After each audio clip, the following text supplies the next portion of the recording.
IT job కోసం చూస్తున్నారా? ఐటీలో కెరియర్ బిల్డ్ చూసుకోవాలనుకుంటున్నారా? అయితే సమాధానం కోడింగ్ ట్యూటర్. ఎప్పుడైనా బావగారు పెళ్లి అంటే బావగారు అంటే బుజ్జిగాడి సినిమాలో మీకు ప్రభాస్ గారు బావగారు అవుతారు. త్రిష గారు మీ అక్క. అవును, బట్ బావగారిని అడగలేం కదా. బావగారు ఎట్లయినా బాగుంటారు. పెళ్లి చేసుకుంటే అయినా ప్రభాస్ గారు బాగుంటారు, పెళ్లి చేసుకోలేదంటే ఇంకా బాగుంటారు. ఎందుకంటే పెళ్లి చేసుకుంటే ఎన్నో ఎన్నో ఎన్నో అమ్మాయిలు హార్ట్ బ్రేక్ అయిపోతుంది కదా. సో పెళ్లి చేసుకోలేదంటే ఇంకా ఇంకా బాగుంటారు ప్రభాస్ గారు. Nice nice. ఎప్పుడైనా బుజ్జిగాడి తర్వాత ఎప్పుడైనా కలిసారమ్మా ప్రభాస్ గారిని? Actually he's a very introvert person. తను అట్లా బయటికి ఈవెంట్స్ కి కూడా రారు. తన సొంత మూవీ తప్ప చాలా రేర్ కదా ప్రభాస్ గారు బయటికి రావడం. That is Prabhas for you. So తన షెల్ లోనే ఉంటారు. ఈవెన్ ఆ స్పీచ్ కూడా ఎప్పుడు ఫినిష్ చేద్దామా అని తీసుకుంటారు మైక్ ఆయన. అవును అవును. Yeah yeah. So king of Indian cinema అంటున్నారు ఇప్పుడు. ఇప్పుడు ఈవెన్ మంచి మంచి సినిమాలు వచ్చింది. రాజసాబ్ చూసారా? రాజసాబ్ పాటలు చూసాను, సహానా. కానీ ఇప్పుడు no time, I'm still coping up. And బయట వరల్డ్ లో నేను ఇంకా సెట్ అవుతున్నాను. ఈ మొబైల్స్ వాడడం కానీ, పిల్లలతో ఉండడం కానీ, ఇంట్లో 100 డ్రెస్సులు వచ్చినాయి, ఎక్కడ సెట్ చేయాలో తెలీదు. ఇక్కడిక్కడే ఫుల్ మూటగా ఉంది ఇంట్లో. గనీ బ్యాగ్స్ లో బట్టలు ఉన్నాయి. So that's lot of work even now. సగం పని అయిపోయింది, ఇంకా సగం అవుతుంది. అది కాకుండా ఇంటర్వ్యూస్ చేస్తున్నాను మధ్య మధ్యలో. హైదరాబాద్ ఆల్రెడీ 2 times వచ్చేసి రిటర్న్ వచ్చాను సంక్రాంతి పండుగ షూటింగ్ కోసం అండ్ స్టార్ మా పరివార్ ఉత్సవం కోసం. So it's really hectic. Schedule is very very hectic అనమాట. అండ్ మోస్ట్ ఇంపార్టెంట్లీ స్కూల్ వైపు టైం ఇవ్వాలి నేను. అండ్ ఫస్ట్ పిల్లల్ని అన్ని సెట్ రైట్ చేయాలి. Yeah ma'am. అండ్ ఇప్పుడు ఏంటంటే మీరు బిగ్ బాస్ హౌస్ లో ఉన్నప్పుడు ఈ పిక్ బాగా వైరల్ అయింది. విరాట్ కోహ్లీ గారితో ఉన్న పిక్ వైరల్ అయ్యి ఏమన్నారంటే, అరే సంజన గారు రేంజ్ అదిరా, మీరేంట్రా తక్కువగా చూస్తారు అని చెప్పి. యా, విరాట్ కోహ్లీ గారు అండ్ మీరు ఆ టైంలో కొంచెం ఫ్రెండ్స్, మంచి ఫ్రెండ్స్ అని చెప్పి బాగా సర్క్యులేట్ అయింది అనమాట. సో ఈ పిక్ ఏమన్నా ఐడియా ఉందా మ్యామ్? అంటే ఏ ఏ టైంలో వచ్చింది ఏంటి అని, ఇయర్ గానీ? బాగా ఐడియా ఉంది. అవన్నీ గతం అండి. At that point of time RCB was new and as a Bangalorean, as a very well known film actor, I was called as a guest of honor. So కానీ ఫ్రెండ్షిప్ ఏ తప్ప there's nothing else. That point of time no friendship ఉండే తప్ప there's nothing else. Actually, to be honest with you, ఈ rumours ఏ మన genuine friendship ని చెడగొట్టింది. Perfect. Actually, rumors రాలేదంటే ఇవాళ కూడా we would have been friends. These unnecessary rumors really destroyed our genuine friendship. Otherwise, I am also a genuine person. I don't need that kind of a publicity in my life that, you know, I'm Virat Kohli's girlfriend or something like that. I really have high respect for him and his family, and I love my family the most. But unnecessary rumors destroyed our very little bit friendship what we had. ఆ బాధ ఉంది నాకు ఎప్పుడు. Even social మీడియాలో ఏది పడితే అది రాసేయడం ఇది కామన్ అయిపోయింది. అంటే ముందే పాపం ఎవరైనా యాక్ట్రెస్ అవ్వాలనుకున్నా, పబ్లిక్ ఇమేజ్ లోకి రావాలనుకుంటే ఖచ్చితంగా ఇవన్నీ ముందే రాసి పెట్టుకుని ఉండాలి, ఇవన్నీ ఫేస్ చేయాలని. అలా అయిపోయింది. అవును, that's true. But it's sad no, because of some unnecessary rumors which are spread by certain people. Otherwise maybe today also we were friends. So అన్ని పాడైపోయింది. So I really feel very bad. అంటే మీకు తెలుసా, మీకు అనుపమ పరమేశ్వరన్ ఉన్నారు కదా actress. Anupama Parameswaran, Jasprit Bumrah అనే ఒక ఫాస్ట్ బౌలర్ ఉన్నారు ఇండియాలో, మీకు ఐడియా ఉండే ఉంటుంది. సో వాళ్ళిద్దరు ఒకరినొకరు ఫాలో చేశారని చెప్పి వాళ్ళిద్దరికి కూడా రాశారు చాలా ఆర్టికల్స్, వీళ్ళిద్దరు రిలేషన్ లో ఉన్నారని చెప్పి. Yeah, but beyond that, being a Kannadiga, so RCB win అవ్వాలని నేను 18 years గా నేను వెయిట్ చేస్తూ ఉన్నాను. సో ఫైనల్లీ ఈసాల నమ్దే కాస్త ఈసాలే నమ్డు అయింది. సో మీ ఫీలింగ్ ఏంటి ఆ టైంలో? ఫీలింగ్ చాలా బాగుండే, కానీ ఒక్క రోజులోనే ఫీలింగ్ చెడగొట్టారు. అక్కడ మొత్తం ఇది డెత్స్ అయిపోయినాయి గేట్ లో. It was very very big ఆయన. సో ఫస్ట్ టైం ఆర్సీబీ గెలిచింది.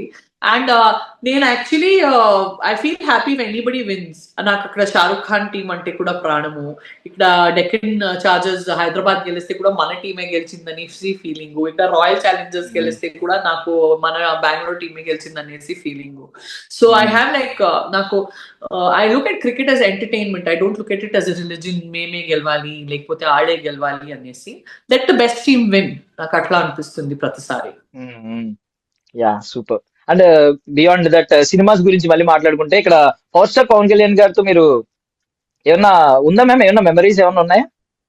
చాలా మెమరీస్ ఉన్నాయి. Every second is a memory working with Pawan Kalyan sir. తన పర్సనాలిటీ కానీ, తన ఆరా కానీ, the way he walks, the way he talks, తను ఎట్లా రెస్పెక్ట్ ఇస్తారు పవన్ కళ్యాణ్ గారు ఉమెన్ కి. మేడం ఈ షార్ట్ ఇట్లా చేయండి అట్లా అనేసి తను కూడా ఒక సెమీ డైరెక్ట్ చేస్తుంటే పవన్ కళ్యాణ్ సార్ కూడా తన ఇన్స్ట్రక్షన్స్ ఇస్తూ ఉంటారు. అండ్ తన్ని చూస్తే అసలు పవన్ కళ్యాణ్ సార్ని చూస్తూనే ఉండాలి అనిపించే కలిసి వచ్చే ఫీలింగ్ వస్తుంది. It's really very mesmerising to be working in a set way Pawan Kalyan sir is that.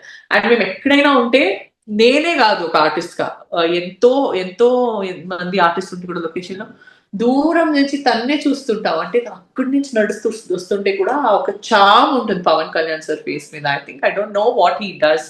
Some very powerful yoga చేస్తారా, లేకపోతే తన మేనిఫెస్టేషన్స్ అంత పవర్ఫుల్ ఉంటాయా, అసలు ఏముంటుంది పవన్ కళ్యాణ్ సార్ ఆరా అట్లా మెయింటైన్ చేస్తారు, తన సీక్రెట్ ఏంటి అనేసి నిజంగా అర్థం అవ్వదు. ఈ దూరం నుంచి కూడా చూస్తే మనస్ఫూర్తిగా చూస్తూనే ఉండాలి. అసలు ఐస్ కూడా బ్లింక్ చేయలేక చెక్ చేస్తుంటారు. నేనే కాదు, సెట్ ఉండరు అందరూ. పవన్ కళ్యాణ్ వచ్చారంటే ఇట్లే చూసి నా ఫోన్ మోగుతున్నాయి, మేము సెట్కి రావాలి 100 ఫోన్ కాల్స్ రోజుకి. at one point of time phone తీయడమే మానేశాను. Because people are calling, they want to come and see him, we can't handle so many people location కి వస్తే కదా. So that is like power star is power star, there's no replacement for power star. Super. అంటే మీ నుంచి ఇన్ని వస్తాయని అనుకోలేదు నేను. అంటే ఇక్కడ ఆయన పవర్ గురించి, ఆయన స్టార్డమ్ గురించి, ఆయన క్రేజ్ గురించి చెప్పక్కర్లేదు. బట్ మీరు ఇంత అలా మాట్లాడతారని నేను అనుకోలేదు. లేదు, I love Pawan Kalyan sir so much. అంటే దాన్ని చాలా గౌరవిస్తాను. అండ్ నేను కళ్ళు మూసుకొని మోస్ట్ ఫేవరెట్ నంబర్ 1 స్టార్ అంటే నాకు Pawan Kalyan sir. And Pawan Kalyan sir తర్వాత ఇప్పుడు నాకు most favourite star is Nagarjuna sir. Super. ఏంటి మళ్ళీ నాగార్జున సార్ తో ఉన్న, అంటే నెక్స్ట్ ఆయనతో ఉన్న స్క్రీన్ మీద కనిపించే ఛాన్స్ ఉందంటారా? ఐ డోంట్ నో, అది సార్కే అడగాలి మీరు.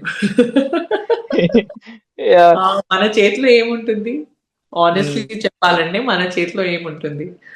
So that is the thing. But ya, of course, why not, like he changed my life completely. Nagarjuna sir ఒక ఫాదర్ ఫిగర్ గా, ఒక తండ్రిగా ప్రతి వీక్ వచ్చేసి అద్భుతమైన పేషెన్స్ తో మెంటర్షిప్ ఇచ్చారండి నాగార్జున సార్.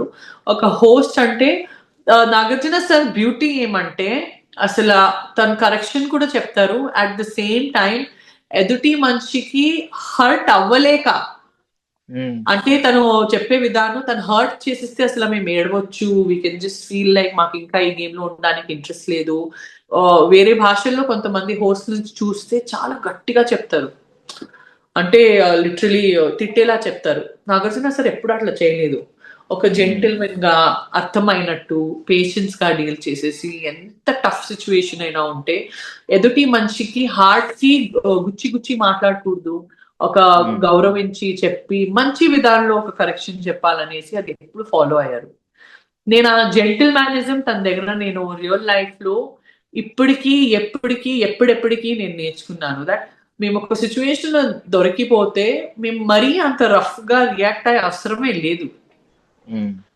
అర్చి రియాక్ట్ అయ్యే అవసరం లేదు, రఫ్ గా రియాక్ట్ అయ్యే అవసరం లేదు, మరీ హార్ష్ గా రియాక్ట్ అయ్యే అవసరం లేదు, బూతులు అసలు వాడే అవసరం లేదు. అండ్ ఒక బ్యాలెన్స్డ్ గా ఆ సిచ్యువేషన్ నుంచి మేము బయటకు వచ్చేయచ్చు అండ్ సాల్వ్ చేసేయచ్చు ఆ ప్రాబ్లం.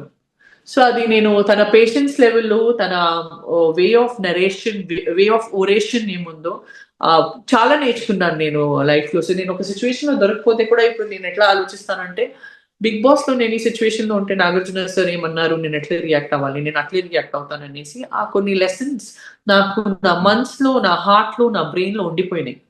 నాకు ఇవే లెసన్స్ నాకు లైఫ్ లో 15-20 ఇయర్స్ బ్యాక్ వచ్చి ఉంటే నేను ఎన్నో పెద్ద ప్రాబ్లమ్స్ నుంచి ఎస్కేప్ అయ్యేవాడిని. ప్రతి ఒక్కరికి పెద్ద ప్రాబ్లమ్స్ అవుతుంది లైఫ్ లో.